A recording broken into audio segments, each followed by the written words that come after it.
and talk about what the drilling in 2025 is going to be focused on. You just put out a news release not too long ago.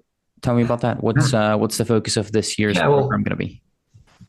we haven't put out any numbers, how many meters yet. Really, we're still refining that, of course. But really, there's going to be three. As far as the drills go, there's really going to be three targets. One thing we're going to do, we have to do some geotechnical drilling.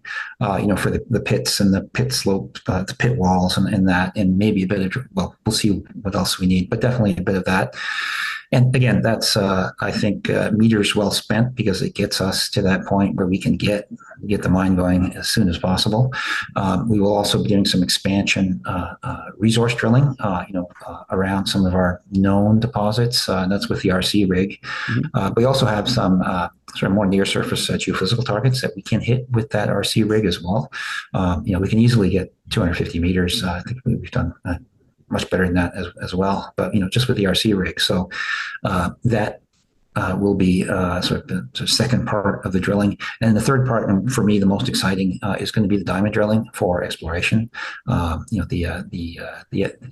program actually just right now, the camp is being opened up. The MT survey, if it hasn't started today, it will be starting very shortly. And weather was last I checked was pretty good, but anyway, we think we can get that MT survey or the main storm block, which is a very large area.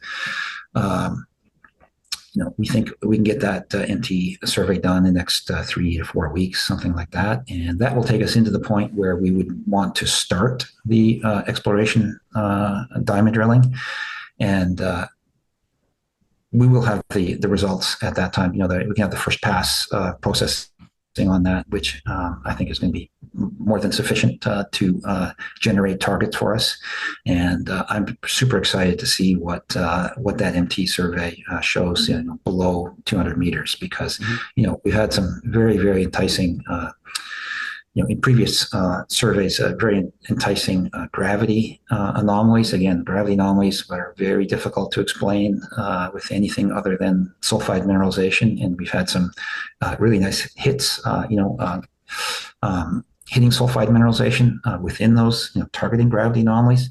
The difficulty with gravity anomalies is you don't get a vector, right? I mean, the best you can get is the most dense area, but the most dense area is not, in this kind of deposit, is not always where you want to be, because what we really need here, like this style of mineralization, it's not like a porphyry or something like that, where it fractures the rock and makes space for the mineralizing fluids and the metals themselves, right? You have to have that open space to begin with, either vugs or voids or porosity, and so you need open space. And the way that the geological model here is, the fluids percolate through, and if the conditions are right, they'll precipitate their metal. But it's quite possible that not all of the porous rock will be filled with the metal. Now, it could still be an incredible metal accumulation, but it's not always going to be, all those voids may not be full. And so, of course, the voids have a density of roughly 1, because they'll be filled with ice right now because of the permafrost there. And, then the chalcocite, the much, more dense material. But anyways, the two things are kind of competing against each other. So gravity is not a perfect thing to use, but it can. It has been quite consistent with us, and we have hit nice sulfide mineralization. Unfortunately, it's the more peripheral style pyrite mineralization, not really, definitely not what our target is. But it does show that we're probably on the margin of something. But which way is the center? You don't have a vector to say which way to go to the center when you only have 1 point or even a couple of points, right?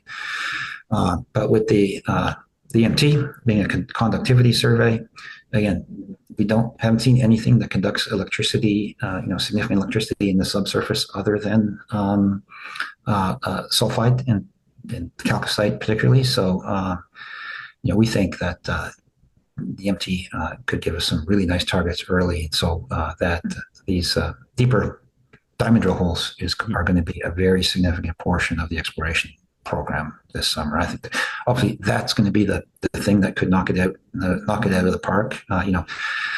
little bit of delineation drilling on the margin of a known deposit. That's not going to excite the market, and it's going to add a little bit to the resource, right? But it's you know, it's not. That's not the super exciting portion here, right? So it's a discovery that we really want to make.